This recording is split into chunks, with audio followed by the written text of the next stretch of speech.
numéro, le 72, il y aura un grand hommage, et je voudrais que par la suite, ce sera plus sur la personne d'Alain, évidemment, la prochaine fois, et qu'il y ait aussi un travail plus théorique sur sa réflexion, sur ce qu'il a amené à l'hypnose, etc. Qui viendra plus tard. Et je voulais vous dire qu'il a écrit, donc juste avant de décéder, il a fait le manuscrit déjà d'un texte sur l'hypnose de l'acceptation, et je suis en train de retravailler dessus avec Gérard Ostermal, et qui sera publié chez RS dans la même collection où il y a pour une thérapie brève, etc. Qui va sortir. Donc dès que ça sortira, on vous préviendra. Voilà. Alors initialement, j'avais proposé de faire un topo sur le travail de François Julien, donc que je vais vous présenter, puisque j'ai participé à un livre avec François Julien qui s'appelle Sortir de l'addiction ou de la désaddiction. Et ce qui était intéressant dans son travail, c'est qu'il a développé toute une conceptualité différente des concepts qu'on utilise d'habitude. Et comme il le dit lui-même, il arrive de biais. La stratégie, c'est arriver de biais, c'est pas en face. Quand vous arrivez en face, c'est pas de la stratégie. On vous voit venir, comme on dit. Il faut arriver de biais en stratégie. Et toute l'approche ericksonienne est une approche comme ça de biais. Et François Julien, son travail de biais vise les concepts. C'est-à-dire finalement de biais, déconstruire, on pourrait dire, les concepts habituels avec lesquels on pense, surtout dans le cadre de l'addiction, et en particulier le concept d'être. On va reprendre l'histoire de l'Occident où ce concept est très important, parce que quand vous êtes dans le concept d'être, vous n'êtes ou vous n'êtes pas. C'est binaire, c'est être ou ne pas être, qui est à l'origine, on pourrait dire, de la pensée occidentale et de la métaphysique occidentale. Or, si vous restez dans la pensée de l'être, soit vous êtes sobre, soit vous n'êtes pas. Oui. Donc c'est une pensée assez binaire. Et quand vous voulez aider quelqu'un à sortir du pouvoir de l'addiction sur sa vie, si vous cherchez une sortie qui est binaire, ça va être difficile. Il vaut mieux arriver, cheminer, et discrètement, c'est une pensée discrète, vous voyez, vous arrivez, vous allez un peu saboter le monde dans lequel la personne vit, pour ouvrir, comme dit François Julien, les possibles. Donc c'est ce livre-là qui s'appelle Sortir de l'addiction ou de la désaddiction. Donc je vous ai amené un certain nombre de livres. J'avais fait un topo sur, c'est un penseur que j'aime bien, et c'est donc le 10 décembre, donc il y aura un colloque organisé par la revue dans lequel il y a une interview de François Julien et les différents intervenants qui ont travaillé avec ce livre-là qui seront présents. Alors, l'idée, c'est à travers cette pensée, alors, c'est une pensée qui a commencé, je dirais les choses comme ça, du côté de la thérapie stratégique. Donc il ne parle pas en termes de thérapie stratégique, ce qu'il a surtout travaillé jusqu'à maintenant avec ses concepts, il a travaillé avec des psychanalystes, et puis là, pour la première fois, il travaille avec des systémiciens. Même s'il n'apprécie pas le terme de système, qui est un terme grec, et il emploie le terme de corrélation, qui est un terme chinois. Mais c'est à peu près la même chose, mais il veut dire par là qu'il y a une interdépendance généralisée. Tandis que le système a la tendance à être un système clos. Alors, on parle de système clos, de système ouvert, mais dans cette corrélation généralisée. Alors, il a commencé à travailler, et Nardone aussi s'est intéressé beaucoup, il a rencontré François Julien. Malheureusement, François Julien et Nardone, ça n'a pas, comment dire, se matché entre eux. Quand vous connaissez Nardone, vous imaginez que chacun essayait un peu de faire ressortir un point de vue différent. En tout cas, ça n'a pas débouché. Et ce travail sur la traité d'efficacité, pour ceux qui ne connaissent pas, c'est un livre de poche maintenant, traité d'efficacité, c'est un livre majeur pour comprendre ce que c'est que la notion de stratégie en Chine. C'est vraiment un travail majeur d'une finesse. On ne va pas reprendre tout ce qu'il y a dedans, je vais plutôt vous parler de son évolution depuis. Et il avait publié aussi, juste après, un livre qui s'appelle Un sage et sans idée. C'est la notion de sagesse, au sens chinois du terme. Et je l'ai amené parce que je voulais citer cette phrase de Wittgenstein, parce qu'Alain adorait cette phrase de Wittgenstein, et cette phrase de Wittgenstein, vous l'avez déjà dans ce livre François Julien, un sage et sans idée, je cite Wittgenstein, la solution du problème que tu vois dans la vie, c'est une manière de vivre qui fasse disparaître le problème. Vous retrouvez la même phrase chez François Roustan. Okay. Voilà, donc je voulais vous citer cette phrase et l'influence aussi le rapport on pourrait trouver entre François Julien et Wittgenstein. Alors, François Julien, au départ, c'est un philosophe. Donc c'est comme on dit, c'est une tête d'œuf au niveau de philosophie. Il a fait normal sup, il est spécialiste de philosophie grecque. Et ensuite, il s'est dit, on était à une époque de critique de la métaphysique parce que la métaphysique telle qu'elle a été pensée a abouti sur la pensée de la technique. Okay. Et donc toute la pensée de la métaphysique finalement aboutit sur la technique, et la technique quelque part à la fin c'est un vide de pensée, c'est du fonctionnement, pour du fonctionnement. Okay. Mais la question du sens a disparu. Et beaucoup de philosophes se sont interrogés, mais qu'est-ce qui fait que dans la métaphysique il y a quelque chose qui part de travers et qu'on aboutit finalement sur une pensée qui s'appauvrit, hein, qui ne peut pas penser la vie en particulier. Alors ça a correspondu je dirais, au XXe siècle à la pensée de la remise en cause de la métaphysique. Je parle un peu de philo, mais vous m'excusez. C'était la pensée de Heidegger, qui est L'être et le temps de Heidegger, qui est un livre majeur, hein, qui est du début du XXe siècle. Et il montre finalement ce lien entre la technique et la pensée de l'être. Derrière lui sont arrivés de ce qu'on appelle souvent une génération après, d'essayer de tenir compte de cette impasse de la métaphysique qui réduit tout à une pensée de l'être, donc de l'action. Donc vous voyez bien, dans une pensée de l'être, on arrive dans la technique. Dans la technique, il n'y a que des actions et des objectifs, mais il n'y a plus de relation humaine. C'est-à-dire la relation à l'autre, la vie affective a disparu. Donc, au fur et à mesure, on est monté dans le cognitif, oui. Et dans le cognitif, on est monté dans un certain registre opératoire et on a fini dans un rapport au monde où l'idée c'est de gagner du temps, que ce soit efficient, etc. etc. Et les thérapies ont été touchées aussi par ça. Il y a au moins 2 personnes qui, pour François Julien, ont joué un rôle à ce moment-là. Ça a été Derrida, qui a essayé on va voir, de déconstruire la métaphysique avec la notion de différence, on va voir. Et puis la pensée de Lévinas, qui a introduit cette réflexion sur ce qui est premier, ce n'est pas l'être, ce qui est premier, c'est l'éthique. Donc c'est le visage, c'est l'autre, c'est l'être humain. Ce qui est premier, c'est pas l'être. Parce que vous voyez bien, à partir de l'être, ça glisse tout seul vers être dans le monde, vous voyez, être dans le monde, s'organiser dans le monde, et on arrive sur la technique. Et entre-temps, l'être humain a disparu. Donc ça, c'est les questions que se sont posées François Julien, mais comment déconstruire cette pensée de l'être? Et sans renier le travail de Derrida ou le travail de Lévinas, hein, par ailleurs, qui s'intéresse beaucoup à la question du visage et de la relation, et à l'éthique première, il s'est dit, mais pour penser la philosophie occidentale, qui vient de la Grèce, il est important de prendre quelque chose qui est le plus en dehors de la Grèce. Et ce qui est le plus en dehors de la Grèce, c'est la pensée chinoise. Parce que même la pensée indienne est influencée par la pensée grecque. Donc c'est la seule pensée, on pourrait dire, à l'époque, et aujourd'hui aussi, qui a un type d'organisation du monde qui est une pensée, on pourrait dire, en décalage total avec la pensée de la Grèce. Alors, alors il donne un exemple, François Julien, et je vais reprendre des exemples qu'il donne. Par exemple, quand vous parlez du monde, vous voyez tout à l'heure, c'était le monde en termes d'une surface dans laquelle on va chercher de l'énergie, vous voyez, grâce à la technique et développer le plus d'énergie possible. Dans la vision chinoise, le monde, ça s'appelle ciel-terre. Oui, c'est une autre représentation. Même si aujourd'hui la Chine est colonisée par la pensée occidentale. Une chose, ça s'appelle Est-Ouest. Vous voyez, c'est une pensée idéographique très très différente, comme il dit, d'une pensée phonologique occidentale. Pour parler du paysage, on dit montagne-haut. Donc vous voyez, c'est toujours ce balancement, il y a quelque chose de vague, de flou.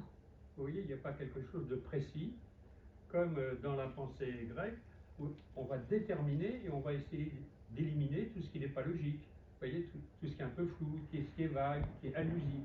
La pensée chinoise, c'est une pensée allusive. Donc l'intérêt pour nous, évidemment, ce n'est pas la pensée chinoise, c'est en quoi cette pensée chinoise, avec ce côté flou, allusif, est utile en thérapie. Y a-t-il un lien entre ça, on pourrait dire, et les thérapies brèves, entre ça et l'hypnose? On voit bien le flou, vous voyez, en hypnose. Vous voyez, on n'est pas dans une pensée cognitive du contrôle, mais dans quelque chose qui se passe, qui bouge et qui peut se développer.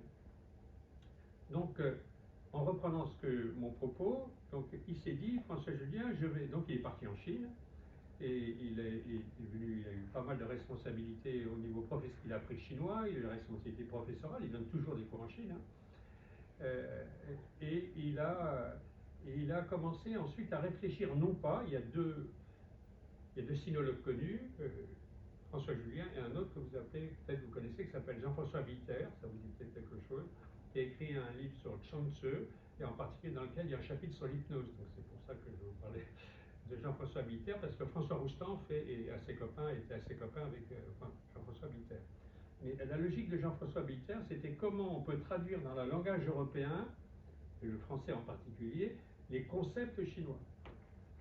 Alors, pour François Julien, traduire, c'est une question de traduction, traduire dans la pensée européenne cette pensée chinoise, ça va la rabattre, puisque justement, si vous êtes montagne haut et vous allez ensuite passer, c'est le paysage, vous voyez, il manque quelque chose.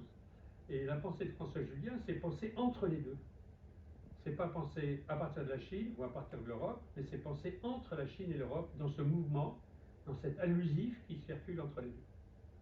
Vous voyez un peu le propos. Et l'idée, à partir de ça, c'est cette pensée de l'antre, qui est majeure pour lui, qui va nous aider à déconstruire la réduction, on pourrait dire, pour ce qui nous concerne, de la thérapie à simplement des éléments techniques.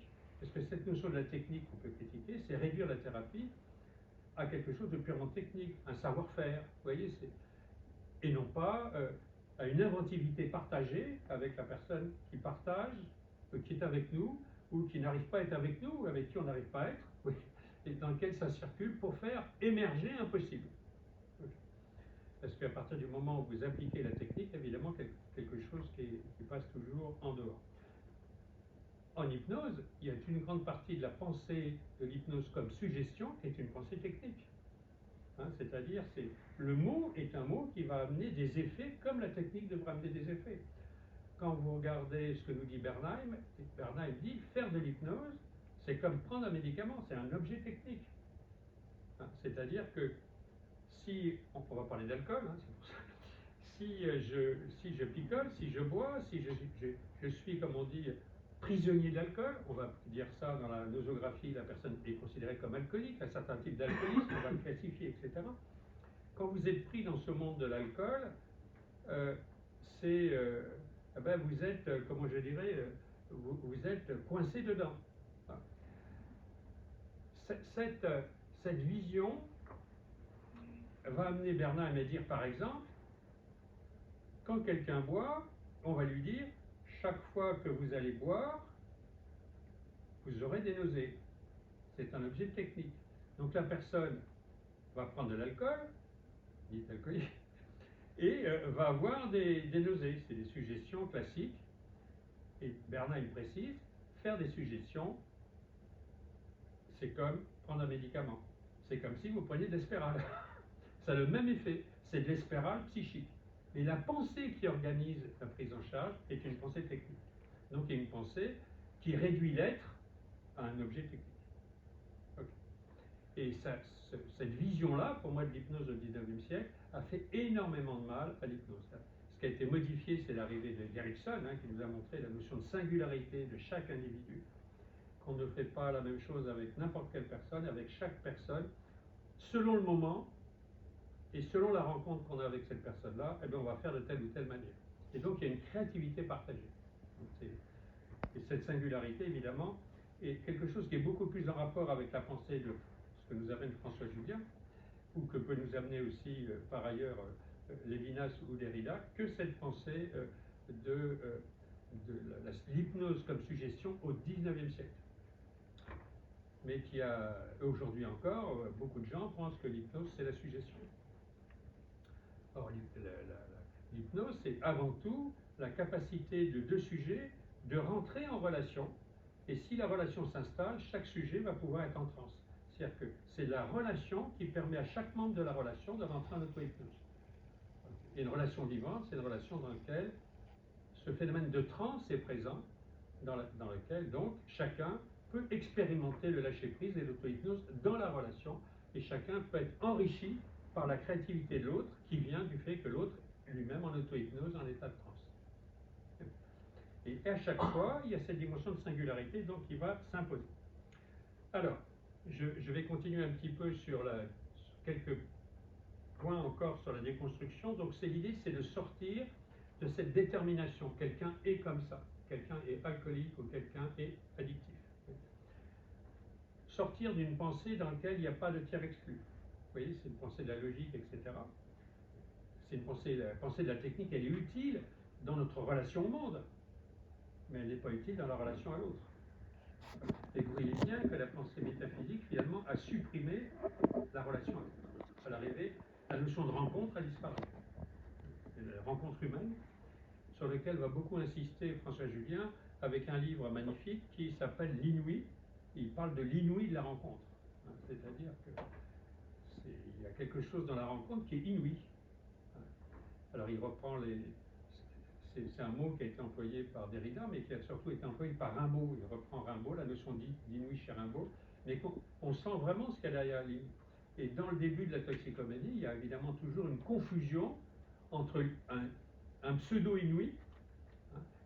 Il cite Rimbaud. Rimbaud dira, c'est qu'il prenait du cannabis, du hashish à l'époque, hurrah pour l'œuvre inouïe et pour le corps merveilleux pour la première fois. Et il a fait une expérience d'inouï. Et dans la toxicomanie, ce qui fait qu'il y a une approche au début, c'est qu'il y a une expérience d'inouï. Mais c'est un faux inouï, puisque c'est un inouï qui n'est pas il n'y a pas de rencontre dedans. C'est un inouï qui vient pour remplacer l'absence de rencontre. Donc, c'est vraiment, et je trouve que la pensée de Julien là-dessus est intéressante. Alors, donc comme je disais tout à l'heure, c'est une pensée des corrélations, à la différence de la pensée grecque, et c'est une pensée donc de l'interdépendance de tous et de tous. Et au départ de l'addiction, c'est toujours intéressant de repérer toutes les corrélations qui sont en place. Il est évident que les corrélations qui sont en place au début de l'addiction, ce sont des corrélations dans lesquelles l'inouï n'existe pas dans la relation humaine. La rencontre n'existe pas. Parce que toutes les rencontres que vit la personne sont toujours vécues comme des rencontres dans lesquelles les gens se sentent seuls, pas écoutés, maltraités, etc. Et ils sont dans un vécu de vide affectif. Et si ce vide affectif est là, eh bien on pourrait dire que toute leur vie sensorielle est une vie sensorielle en grande difficulté, parce que les émotions, c'est ça qu'on a dans l'addiction, les émotions tournent à vide. Et la personne est en incapacité d'accueillir le sens des émotions du fait d'un vide affectif. Et deuxièmement, quand l'émotion vient, elle se transforme donc en angoisse, parce qu'elle ne peut pas prendre sens dans l'affect. Et donc c'est pas agréable. Est-ce qu'on cherche le plaisir, surtout dans la culture actuelle, mais de manière générale, on préfère le plaisir à la douleur.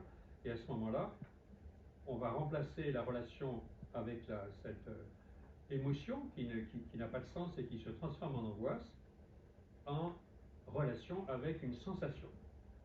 L'addiction, c'est avant tout un produit qui va remplacer la relation à l'autre qui est absente, et où l'émotion, qui est toujours référée à l'angoisse, va être remplacée par une stimulation sensorielle qui va créer du plaisir, dont l'inouï, dont nous parle Rimbaud.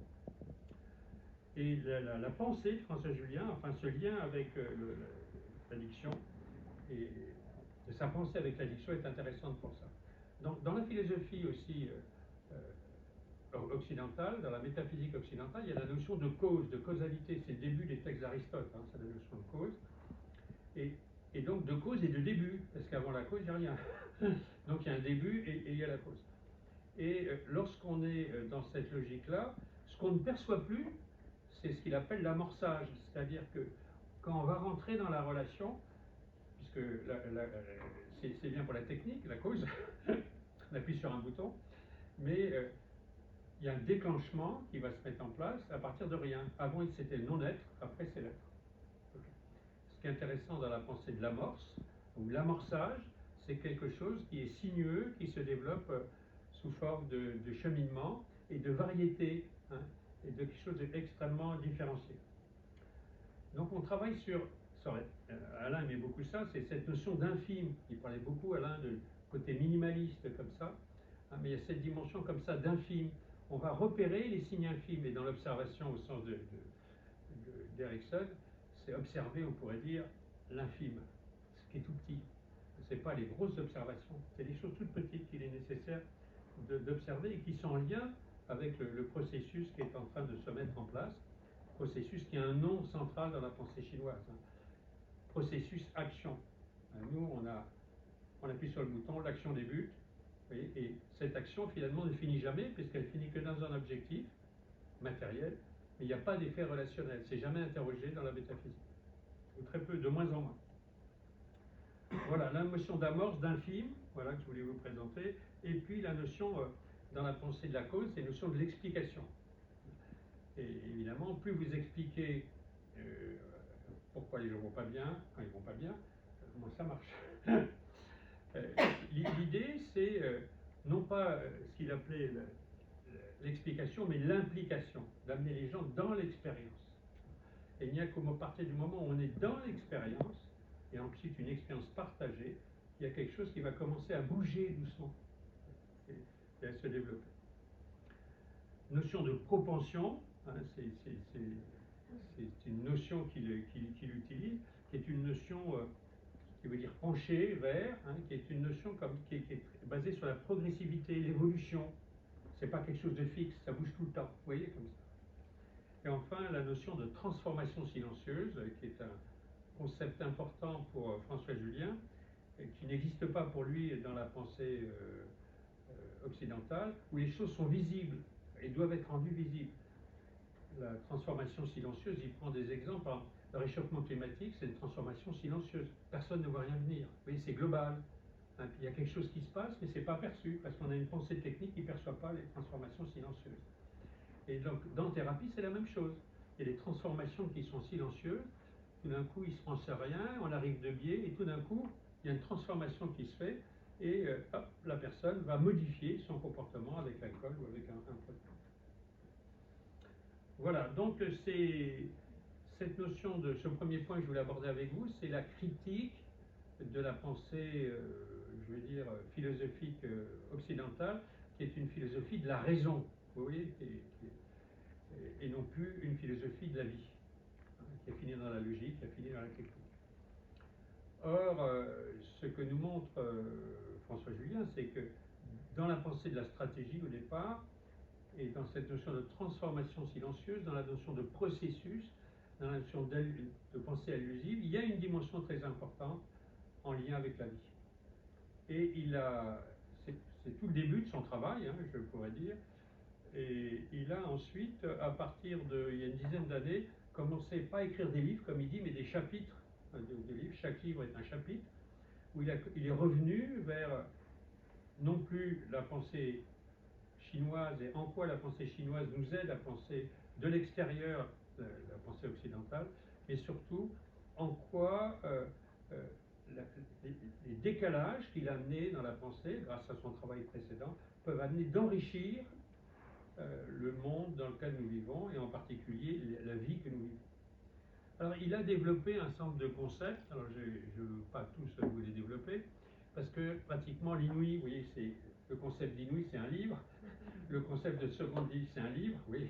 Donc à chaque fois, c'est une argumentation, c'est extrêmement détaillé, c'est évidemment, il a une très belle écriture, et je vais vous parler de la vraie vie et de la seconde vie. Voilà. Parce que finalement, je me suis dit, moi, en lisant François Julien, mais il est parti de la stratégie et thérapie stratégique pour se retrouver sur la thérapie orientée solution, la thérapie narrative, c'est-à-dire qu'à la fin, il parle des moments vivants. C'est au sein de ce qu'on fait en pratique. hein, rechercher ces moments vivants. Et son idée, c'est justement qu'il n'y ait pas de rupture entre la personne qui vient consulter et les modifications dans sa vie. Il ne s'agit pas d'avoir une rupture dans sa vie. Et vous voyez bien la difficulté, par exemple, dans les problèmes d'alcool, quelqu'un va dire « je suis alcoolique », c'est une pensée de l'être, « je suis alcoolique ». Donc si vous voulez sortir et passer dans la pensée du processus, il faut passer de « je suis alcoolique » à « l'alcool a un effet sur moi, sur mes relations ». Vous voyez bien, et là vous voyez qu'il y a des choses qui commencent à bouger. Mais tant que vous dites « je suis alcoolique » et vous avez une pensée binaire, pour ne plus être alcoolique, eh ben, il faut arrêter totalement l'alcool. Et c'était évidemment toutes les approches qui ont été faites, sevrage absolu. Et vous vous rappelez le travail de Luc Isbert sur l'alcool, qui a montré simplement qu'en travaillant non pas sur éliminer un problème à 100%, mais développer des ressources chez le sujet et réintroduisant chez le sujet le choix de boire ou de ne pas boire, il arrivait à des résultats nettement supérieurs et de meilleure qualité. Donc la seconde vie, on pourrait dire, c'est pas une rupture avec l'ancienne vie, mais c'est au sein de l'ancienne vie, des exceptions, où la vie était encore présente dans l'ancienne vie. C'est-à-dire que l'alcool, le pouvoir de l'alcool ou le monde de l'addiction a des effets sur la vie du sujet, mais ces effets sont toujours limités. Il reste toujours des phénomènes de non-pouvoir de ce monde-là sur les relations avec les personnes, ce que on pourrait appeler des résistances. Il y a toujours des endroits où les personnes résistent au pouvoir de l'alcool sur leur vie, ou comme au pouvoir des écrans, au pouvoir de la toxicomanie sur eux. Alors il parle beaucoup de la notion de résistance, François Julien, qui est en lien avec cette notion de, je dirais, de prendre position. C'est-à-dire qu'il y a des moments où ce pouvoir de l'alcool est limité, vous faites autre chose, vous êtes attiré par quelque chose de différent, il y a quelque chose qui clignote, vous allez voir, vous n'êtes pas envahi par le monde de l'addiction. Et là où ça bouge un petit peu, c'est ça le début de la seconde vie, c'est l'entrée dans les processus que Steve de Chaser a rappelé l'exception, et rappelez-vous qu'il vient de la pensée d'Erickson, parce que le mot exception vient d'Erickson, il a été repris par Steve de Chaser. Erickson disait toujours, il y a toujours des exceptions. Quand on lui demandait comment il faisait pour avoir des résultats thérapeutiques aussi bons, il avait amené cet étudiant sur le bord de la rue des Cyprès où il habitait à Phoenix, et il disait regardez bien tous les arbres, et la personne disait je les vois, et ils penchent de quel côté? Ils penchent tous, oh là là, ils penchent à l'est, et Erickson disait regardez mieux, ah oui, il y en a un qui penche à l'ouest. Et Erickson a dit, il y a toujours une exception. Donc c'est toujours une exception. Dans la pensée telle que le rapporte François Julien, c'est penser l'exception comme le début d'une seconde vie au sein de la première vie. Donc c'est vraiment la même. Et il ne connaît pas la pensée de Chaser. Mais c'est amusant comme il retrouve vraiment de manière très simple un certain nombre d'éléments théoriques développés par Steve de Chaser dans la notion de différence. On reprendra après le terme de différence, qui est un terme qu'on emploie beaucoup en thérapie brève. C'est plutôt la différence. L'exception est comme une différence par rapport au discours dominant de l'alcool. Mais cette différence est pensée comme une résistance au pouvoir de ce discours. Et en même temps, ce qui est derrière, c'est que lorsque la résistance est là, le point important, c'est d'amener les gens à prendre position sur le sens de cette résistance.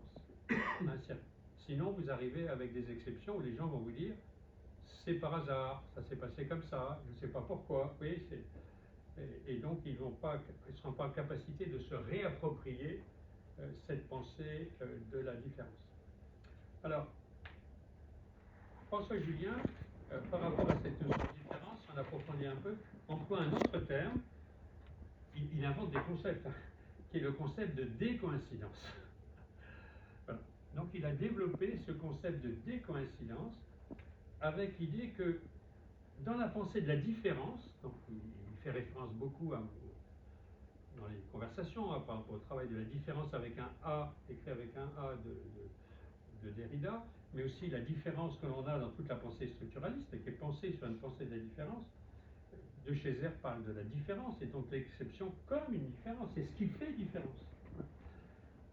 Alors, il y a un risque, nous dit François Julien, dans la pensée de la différence, c'est que la pensée de la différence peut amener une pensée groupale en disant nous sommes différents.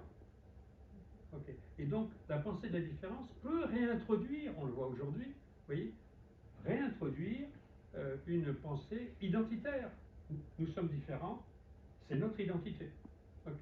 Et donc, il y a un risque majeur dans la pensée de la différence, qu'avait essayé d'ailleurs de contourner Derrida en appelant différence avec un A, oui, mais il y a quand même cette dimension où la différence peut devenir identitaire. Ça peut faire un des chemins paradoxal pour construire une nouvelle identité fermée, hein, où la relation va être pensée non pas avec les autres, mais contre les autres.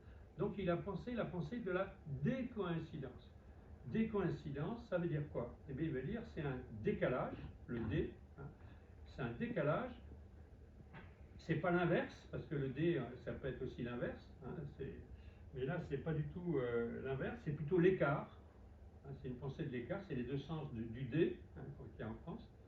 Donc, c'est une pensée de l'écart, la décoïncidence, où, si je prends la coïncidence en mathématiques, c'est une droite de telle longueur, on met une deuxième droite, ça coïncide. Oui. La décoïncidence, c'est qu'il y a toujours quelque chose qui décoïncide. C'est-à-dire qu'il y a toujours du mouvement de la vie. Si ça décoïncide, vous comprenez bien, c'est qu'il y a de la vie, et que la vie est un perpétuel processus, un perpétuel mouvement. Donc décoïncidence a pour but d'éviter le piège d'un certain registre, on pourrait dire, d'utilisation de la différence qui peut ramener en sous-main sur une identité fermée, où l'identité est pensée contre. On voit bien, et non plus dans le processus de la vie, c'est-à-dire dans le processus de la rencontre humaine aussi. Donc, décoïncidence, il a même créé une association qui s'appelle Association de la décoïncidence. Parce que sa grande idée, c'est qu'aujourd'hui, il y a un phénomène sous l'effet de la technique de massification, hein, et les mots ne sont pas interrogés. Le sens des mots n'est jamais interrogé. On va dire il faut faire ci, il faut faire ça, avec des mots qui sont socialement utilisés, et n'importe quel mot à un moment donné peut venir du côté de la décoïncidence et ensuite utilisé du côté de la coïncidence. Il prend l'exemple de la résilience. Au début, utiliser le terme de résilience, c'était vraiment quelque part décoïncider avec un monde qui était centré que sur les problèmes, des expériences extrêmement négatives. Or, aujourd'hui, il emploie, François Julien, le terme de sparadrap, c'est comme Haddock, dès qu'il y a un truc qui ne va pas, le mot qui vient derrière, c'est résilience. Oui. Quels que soient les contextes. Et il dit, ce n'est plus une pensée, vous voyez, ça empêche de penser, quelque chose qui avait émergé du côté des coïncidences se met à coïncider. Et l'idée, c'est toutes ces coïncidences, il va falloir les interroger, et le mot qu'il emploie, c'est fissure. Fissurer, tout le travail philosophique, comme le travail en thérapie, c'est de fissurer les coïncidences. Et quand vous faites de la thérapie, l'histoire dominante addictive dans laquelle la personne est partie, si vous la retournez dans tous les il faut bien garder de côté, de biais, pour commencer à avoir quelques fissures, pour quelque part commencer à fissurer, oui, c'est des métaphores, fissurer l'histoire dominante et pouvoir faire émerger, par un questionnement qui va permettre à la personne de se décoïncider de cette histoire, de faire émerger, on pourrait dire, ce que traditionnellement on appelle la différence, vous voyez, mais qui peut être pensée du côté de la décoïncidence. Voilà. Donc la vie, hein, c'est la seconde vie, et la seconde vie, c'est pour retrouver donc ce qu'il appelle la vraie vie. Donc la vraie vie, c'est pas une vie dont on va dire celle-là est vraie de l'extérieur au niveau cognitif. Ce qui dit la vraie vie, c'est vraiment vivre. Donc quand vous faites de l'hypnose, de la vraie vie, c'est quand le processus créatif est vivant et que la personne vit dans son corps, accueille tous ses ressentis sensoriels, et à partir de là, développe des possibles qui vont enrichir pas simplement sa vie, mais la vie des autres avec qui il vit, et par retour, qui vont enrichir sa vie. Donc cette notion de vraie vie, chez lui, est un concept qu'il a développé il y a quelques années, Voilà. Dans l'addiction, il nous dit la vie est enlisée, la vie n'inaugure plus rien, il n'y a plus d'initiative. On le voit bien, c'est une répétition tout le temps du verbe. Et la difficulté, c'est qu'on n'a pas automatiquement comment je dirais, on n'a pas automatiquement les concepts qu'on est pris dans une pensée de l'être pour comprendre le processus. Et le processus, souvent on le voit de l'extérieur, on dit bon, il se passe quelque chose, mais on n'arrive pas à se mettre en relation avec le processus, comme on l'a vu tout à l'heure, qui est un processus à partir duquel la vie nous fait signe, puisqu'il y a ce phénomène de mouvement qui arrive.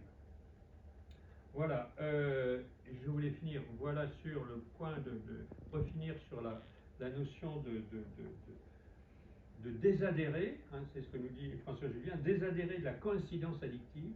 Donc l'addiction, c'est une coïncidence. Hein, c'est-à-dire le sujet, lorsqu'il est dans le produit, il coïncide avec lui-même. Hein, il y a partie d'une réflexion de Freud qui dit la personne qui délire, elle aime son délire, oui, comme elle s'aime elle-même. Mais là, c'est un processus de coïncidence.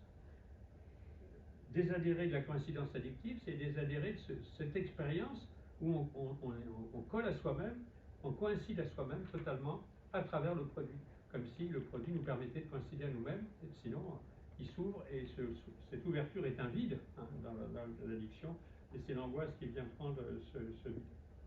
Voilà, donc c'est cette phrase que je vous disais de Freud, il aime son délire comme lui-même, hein, il aime sa addiction comme lui-même, il coïncide totalement à lui-même. Voilà, et tout le travail thérapeutique va être donc par le travail avec le corps, par le travail sur les relations, puisque les deux sont liés, de fissurer cette coïncidence pour rouvrir des possibles dans la vie. Et fissurer la coïncidence passe aussi, c'est ça qui est intéressant, par notre capacité à réfléchir aussi avec des concepts qui ne sont pas prisonniers du monde de la causalité, prisonniers de la pensée binaire, etc., etc. Voilà, et pour finir, je voulais dire juste un mot pour cette association dans laquelle il est très actif. C'est cette association de la décoïncidence. L'idée, c'est de faire travailler ce type de concept dans le monde de la psy, mais dans le monde de l'architecture, oui, dans le monde de l'économie, parce que c'est en travaillant dans des différents contextes qu'on peut arriver vraiment à communiquer. Sinon, on a des mots qui nous semblent communs, mais qui sont des mots valises.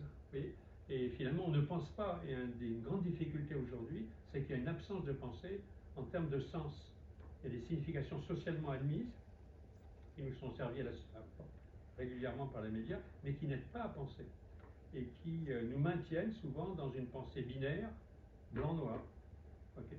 Et donc vous avez les gentils, les méchants, et on ne fait pas beaucoup d'avancer. Et la personne addict, elle peut passer de la case gentille à la case méchant, sans que soit interrogé son cheminement, son processus et sa capacité d'évolution. Voilà, je vous remercie.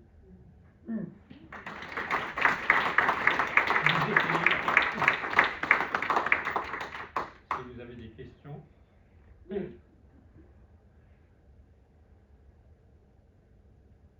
Bon, voilà.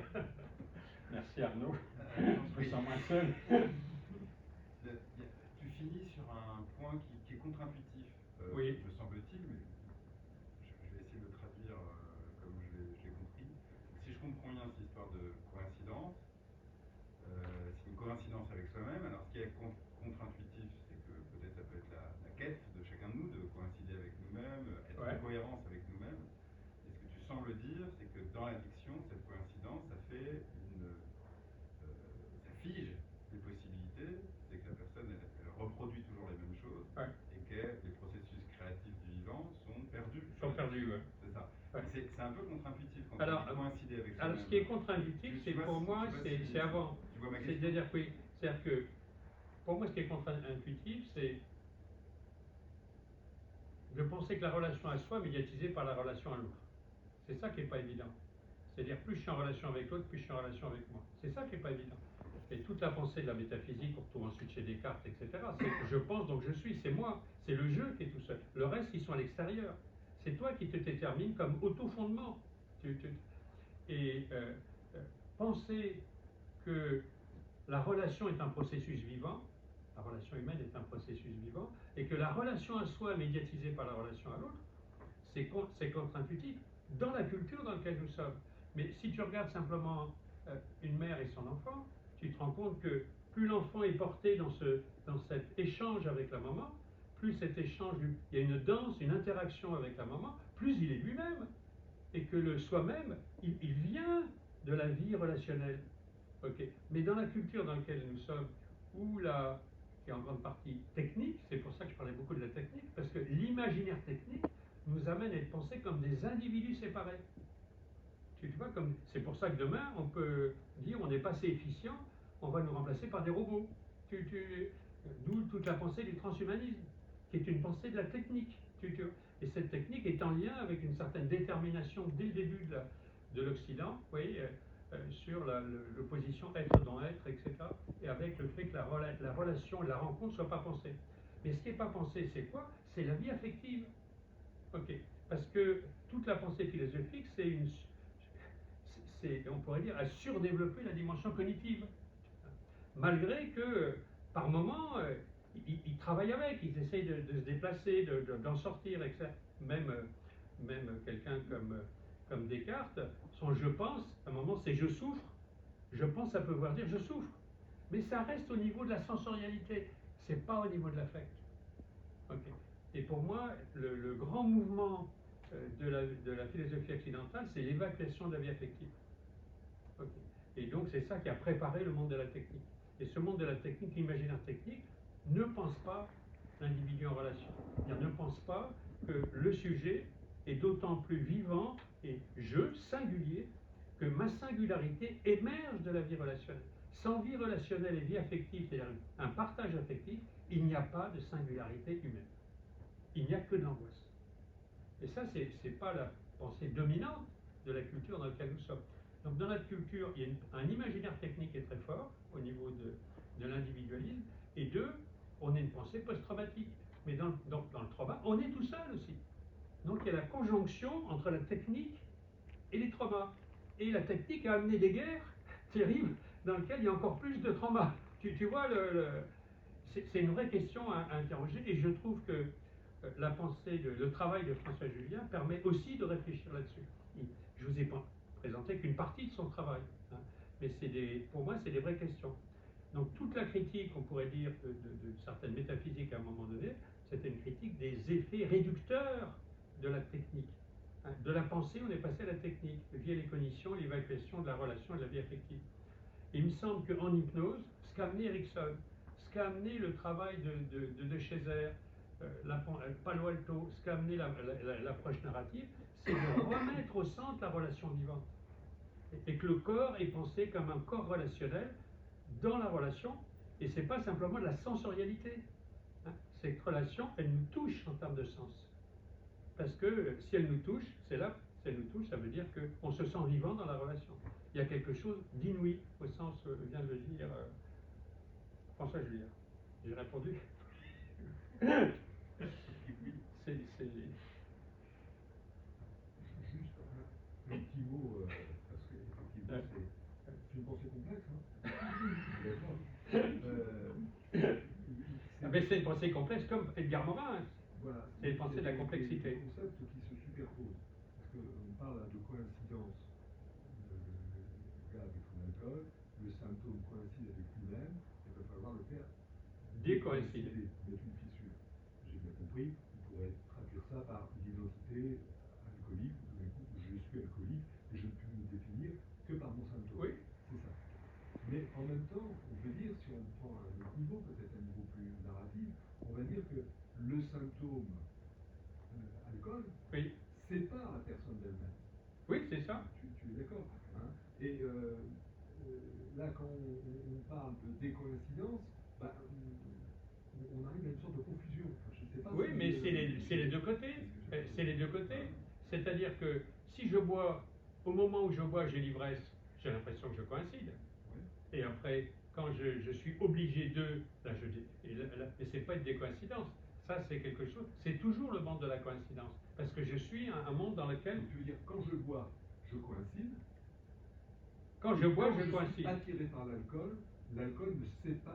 Mais c'est l'alcool qui me fait coïncider. C'est l'alcool qui me fait coïncider. C'est le monde de l'alcool qui m'amène à coïncider. C'est ça là, ce que pense François Julien. La décoïncidence, c'est. Moi, j'ai une autre manière de parler. Hein. Je pense que il n'emploie pas du tout le terme d'intentionnalité, par exemple. Okay. Pour moi, la notion d'intentionnalité, c'est quelque chose qui est central dans la thérapie, parce que l'intention, dans la technique, elle n'est pas intentionnelle. On peut avoir l'intention de faire des choses, hein. C'est une vision technique de l'intention. Mais l'intention, ça vise les effets relationnels de nos actes. Okay. Donc l'intention, elle vise quelque chose qui lui mène de l'affect et d'être de la vie. Notre intention, c'est quelque chose qui est en relation avec la vie, d'être vivant. Et l'alcoolique, il cherche à être vivant. Donc il a une intentionnalité.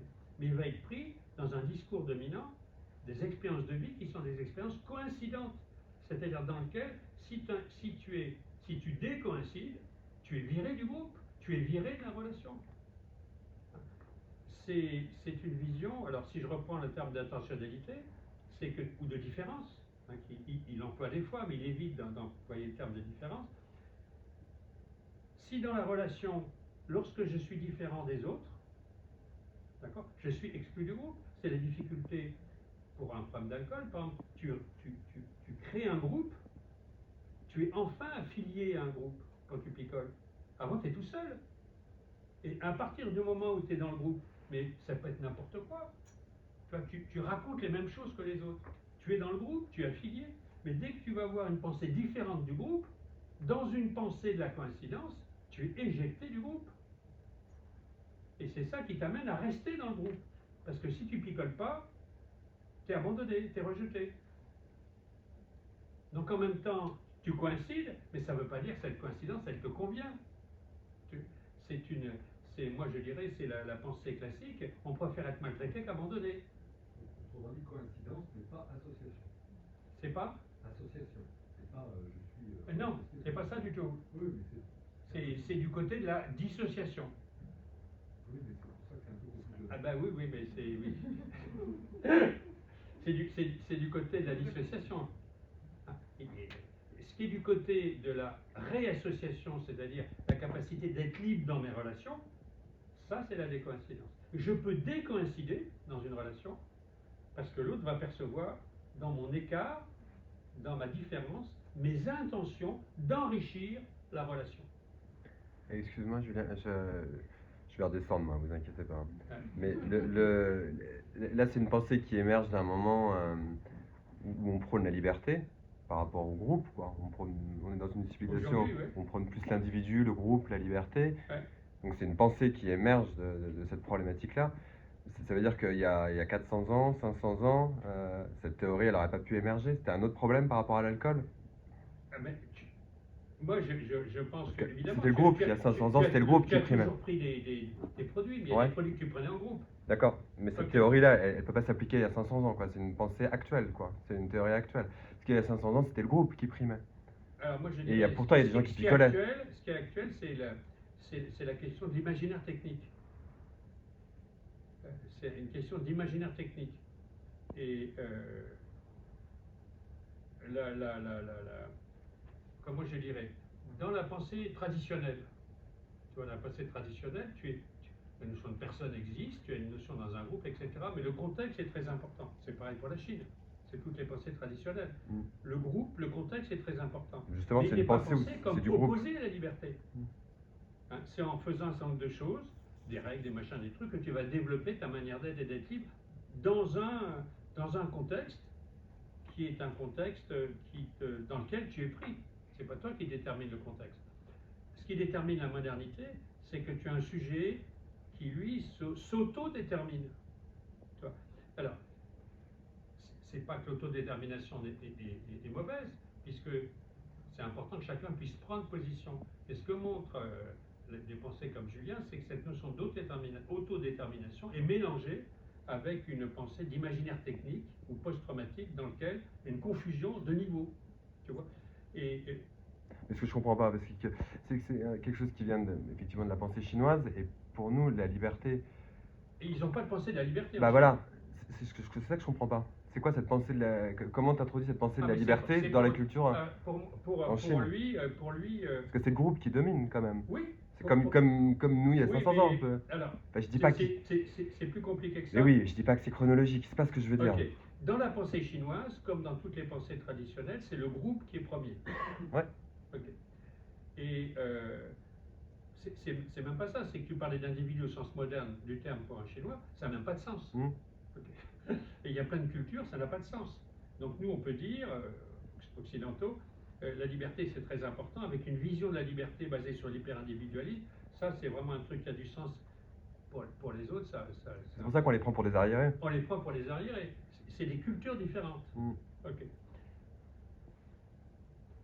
Si on va aller un peu plus loin, la modernité occidentale, quand elle s'est créée de manière où le sujet, quand il a commencé à s'autofonder, il s'est autofondé contre ce qui se passait avant, c'est-à-dire le groupe.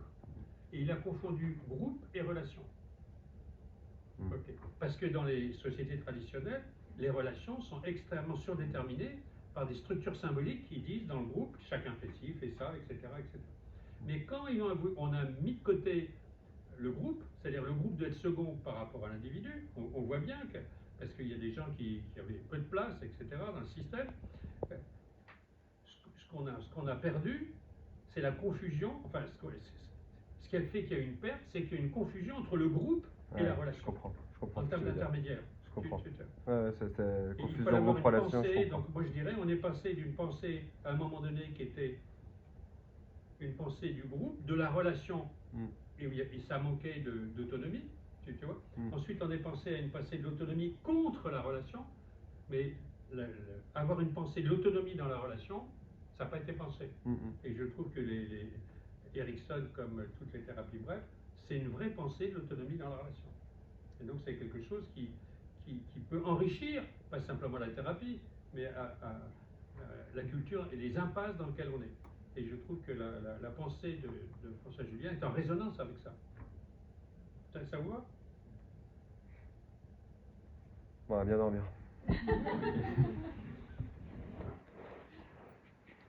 Bien. Merci Julien. Merci Julien.